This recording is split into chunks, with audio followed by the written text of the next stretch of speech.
ثم لترونها عين اليقين এটা কখনো নয়, ওটা তোমরা চাক্ষুষ পত্তয় দেখবেই।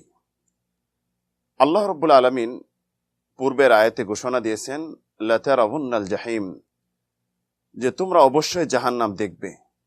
পরবর্তী আয়াতে আল্লাহ রাব্বুল আলামিন এটা তাগিদ দেওয়ার জন্য বলেছেন অবশ্যই স্বচক্ষে জাহান্নাম সবাই দেখবে, সবাইকে দেখতেই হবে, মুমিন হোক কাফের হোক যেই হোক না কেন।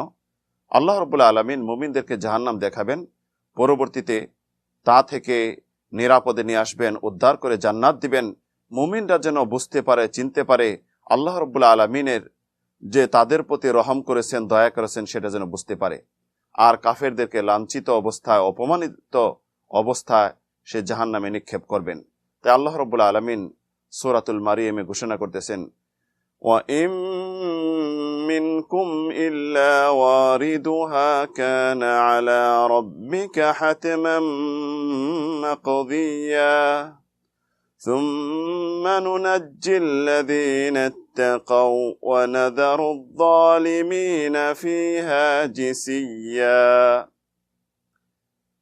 যে এবং আমি সবাইকে সেই স্থান অতিক্রম করাবো। আল্লাহ রাব্বুল আলামিন বলতেছেন যে ফুলসিরাত সবাইকে অতিক্রম করতেই হবে।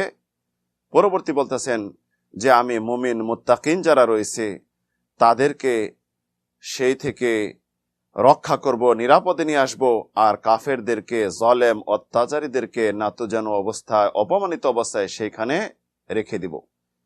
তো আল্লাহ রাব্বুল আলামিন এই আয়াতে যেটা স্পষ্ট করেছেন যে জাহান্নাম সকলেই দেখবে এবং জাহান্নামের আগুন, এর উত্তাপ কি, এর পরিণাম কি, যারা জাহান্নামে যাবে এটা সকলেই দেখবে এবং বুঝবে।